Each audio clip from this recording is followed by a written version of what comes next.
ભૌતિક જગતમાં સ્વરૂપ ધારણ કરે તેને અવતાર કહેવાય છે. કે જે આપણું આ જગત છે ભૌતિક જગત છે, એની અંદર ભગવાન નિરાકાર પરબ્રહ્મ સ્વરૂપ લઈને આપણી વચ્ચે રહે છે, આપણી સાથે રમે છે, આપણી સાથે જમે છે અને આપણને કોઈ સત્યનો માર્ગ સિંધતા જાય છે. એ અવતાર મહાપુરુષ. અવતાર ભગવાનને ધારણ ક્યારે કરવા પડે છે? તમે હું કહીએ કે હવે કળિયુગ ઘણો આવી ગયો છે, આ કળિયુગની અંદર કેટલું બધું ખોટું થઈ રહ્યું છે, ભગવાન આવતા કેમ નથી? ભગવાનને તો જન્મ લેવો છે, પણ વસુદેવ અને દેવકી ક્યાં? ભગવાન રામને પણ આવવું છે, પણ માં કૌશલ્યા સૃજામ્યહમ પરિત્રાણાય સૃજામ્યહમ પરિત્રાણાય સાધુના વિનાશાય ચ દુષ્કૃતામ ધર્મ સંસ્થાપનાર્થાય સંભવામિ યુગે યુગે. ભગવાન કહે છે કે યદા યદા હિ ધર્મસ્ય ગ્લાનિર્ભવતિ ભારત, જ્યારે જ્યારે ધર્મની ગ્લાનિ થાય છે, લોપ થાય છે, એના રક્ષણ માટે થઈને હું ધર્મ બચાવવા રક્ષણ કરાવવા માટે થઈને અવતાર ધારણ કરું છું. અભ્યુત્થાનમ અધર્મસ્ય, જ્યારે અધર્મ પોતાના પીઠબળ ઉપર ઉભો થાય છે ત્યારે હું તદાત્માનમ સૃજામ્યહમ, હું અવતાર ધારણ કરું છું. પરિત્રાણાય સાધુનામ વિનાશાય ચ દુષ્કૃતામ. પવિત્ર લોકો, સંતો, ભક્તો, એ મહાપુરુષના રક્ષણ માટે થઈને ભગવાન અવતાર ધારણ કરે છે. ધર્મ સંસ્થાપનાર્થાય સંભવામિ યુગે યુગે, કે હું ધર્મની સ્થાપના કરવા માટે દરેક યુગની અંદર અવતાર ધારણ કરીને આવું છું. ધર્મ માણસની પ્રકૃતિ અને ફરજ છે. ધર્મ એટલે શું?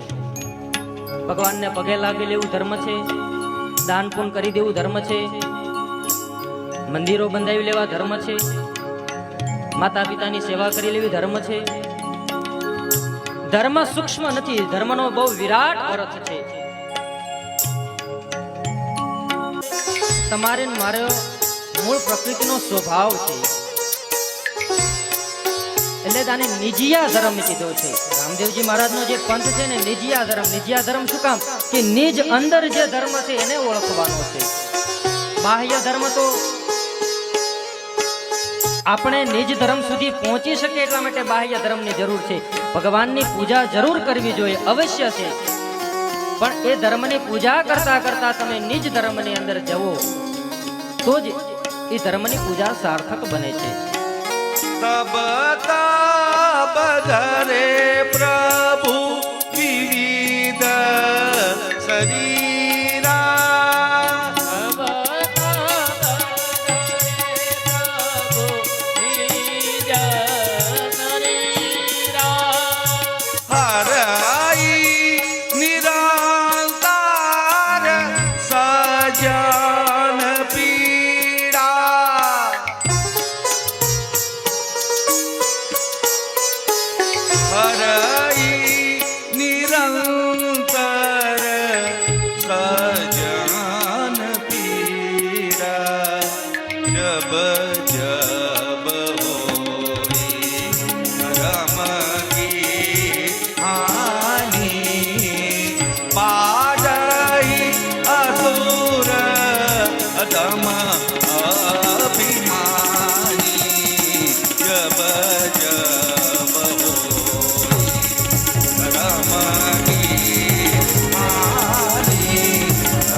ધર્મની હાનિ થાય ત્યારે ભગવાન વિવિધ વિવિધ સ્વરૂપોને ધારણ કરે છે. અહંભાવ, આસક્તિ, કામ, મોહ, કુવિચાર, વિકાર, આ અધર્મ સ્વરૂપ જાગૃત થાય એટલે ભગવાન અવતાર લે છે. સારા ગુણો દબાઈ જવા અને ખરાબ ગુણો બહાર આવે ત્યારે ભગવાન અવતાર ધારણ કરે છે. ભગવાનના અવતાર કેટલા? તો કે અસંખ્યા અવતારા. ભગવાનના અવતારોની કોઈ સંખ્યા જ નથી. કારણ સનાતન આદિ ધર્મના રક્ષણ માટે આવે છે. સમય સમય પર ભગવાન અવતાર લઈ આવે છે અને આપણા બધાનો ઉદ્ધાર કરવા માટે આવે છે. અવતારના ઘણા બધા ભેદ બતાવવામાં આવ્યા છે.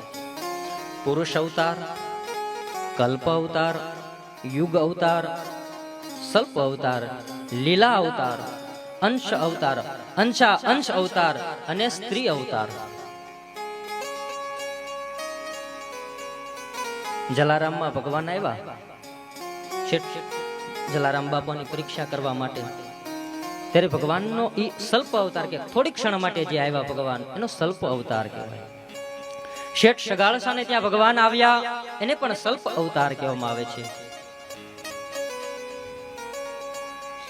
અવતરણિકા અવતાર એટલે શું કે અવતરણિકા એટલે આપણે જે સીડી હોય ને, જે નિસરણી, એને સંસ્કૃતની અંદર અવતરણિકા કહે. એટલે ઉપરથી જે નીચે આવે ને એટલે એને અવતરણિકા કહે છે.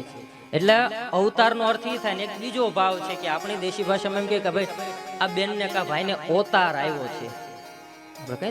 અવતાર આવ્યો એટલે શું કે એની અંદર કોઈ માતાજી સ્વરૂપે બિરાજમાન થયા, અથવા જે એને ઈષ્ટદેવને જેને માનતા હોય એના સ્વરૂપમાં એને અવતાર આવ્યો છે. અવતાર એટલે થોડીક ક્ષણ માટે ભગવાન કે માતાજી એની અંદર વાયુ સ્વરૂપે એના હૃદયની અંદર ભાવ પ્રગટ કરે છે. અને ભાવ પ્રગટ થાય એટલે એની અંદર એમ કહે છે કે એને અવતાર આવેલો છે.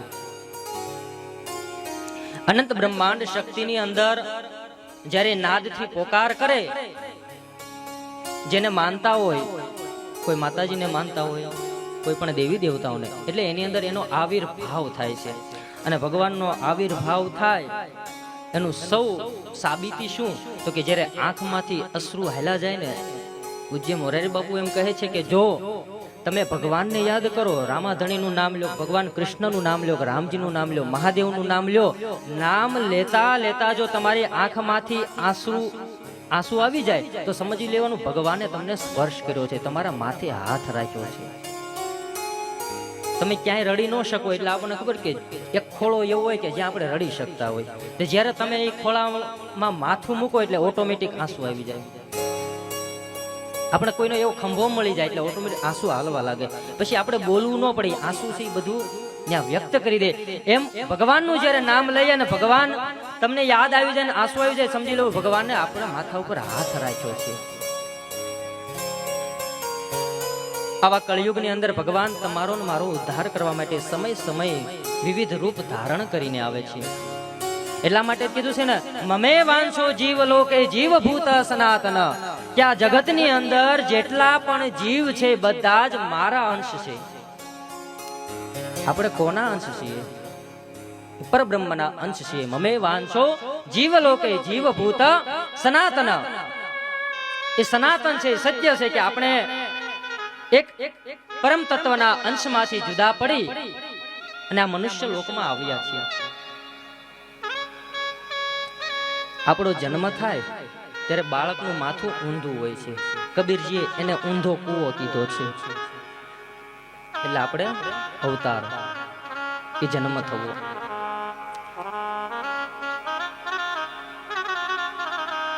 કોઈ પણ રીતે ઈશ્વર તમારી મારી વચ્ચે આવે, આપણા દ્વારા કંઈક સારા કામ કરાવે, આપણા દ્વારા કંઈક સારું બોલાવરાવે, આપણે કોઈને માર્ગ ચીંધીએ. તમારું કાર્ય પૃથ્વી ઉપર પૂર્ણ થાય એટલે આપણે ઉપરની ટિકિટ તરત નક્કી થઈ જાય છે.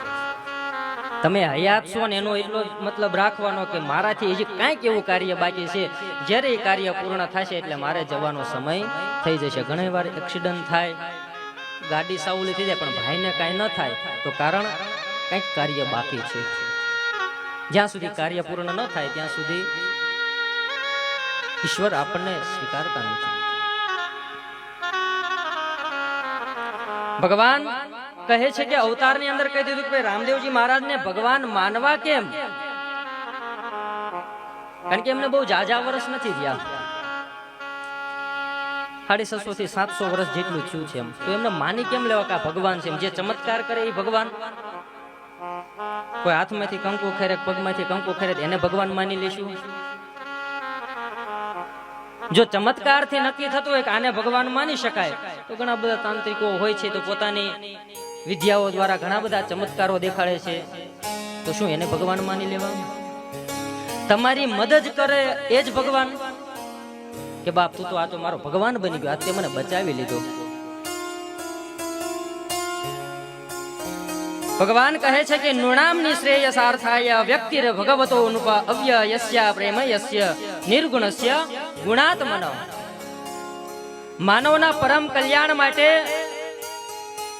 મોક્ષ માટે ભગવાન પ્રગટ થાય છે આ દુનિયામાં. ભગવાનની ભક્તિ સિવાય મનુષ્યના સાચા કલ્યાણનો બીજો કોઈ અર્થ નથી. જ્યારે જન્મ લઈએ એટલે બધા કહે કે કાંઈ લઈને આવ્યા નથી ને કાંઈ લઈને જાતા નથી.